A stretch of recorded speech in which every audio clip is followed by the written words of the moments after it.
Atlanta Hawks. This one is not easy. Hard. Yeah. This one is not easy. So obviously Trae Young, obviously John Collins, and honestly the rest you could debate. DeAndre Hunter, I would say. I like Okongwu too. Young, really good two-way guy. And then for me, the last spot comes down to Herter and Bogdanovic. And Herter's younger. He's 23, whereas Bogdanovic is 29.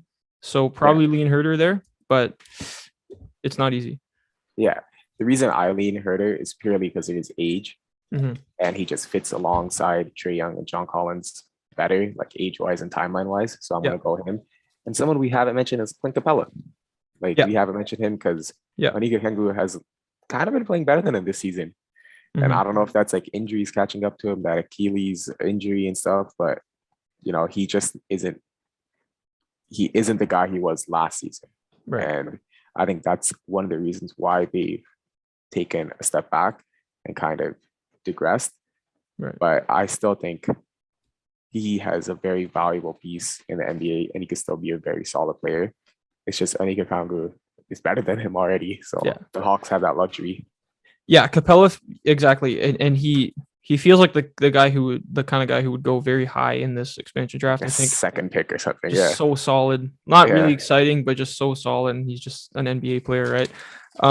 So in terms of who they're going to be exposing, that means Bogdanovic is exposed. Yeah. That means obviously Capella. Gallinari probably makes too much money for anyone to take him, right?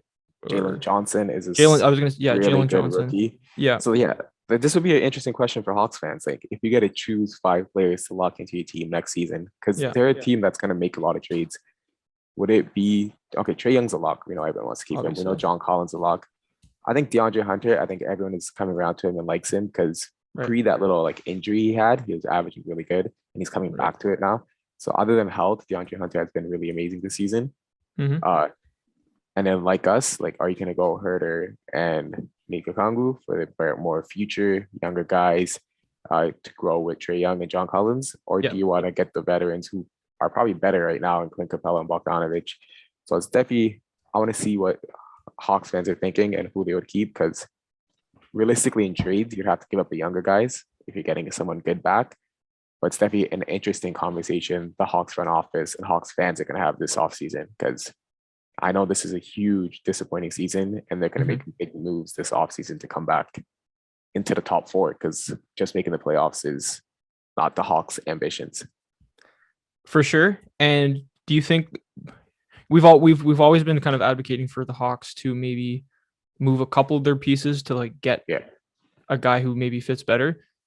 If there were expansion coming up, that would be the perfect opportunity, right? Cut your 7-man rotation or your 7-man core down to 5 if you can.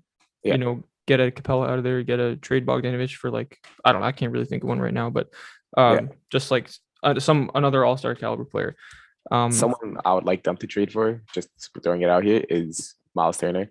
I think that's someone who defensively could really work well with Collins and Trae Young. A center who could protect the rim and shoot threes. He fits well on every team in the NBA. Okay. Exactly. Thanks for watching. Subscribe here so you never miss the best clips from Stretch the Floor. Hit the links in the description below to find us on all podcast platforms, and follow us on Instagram.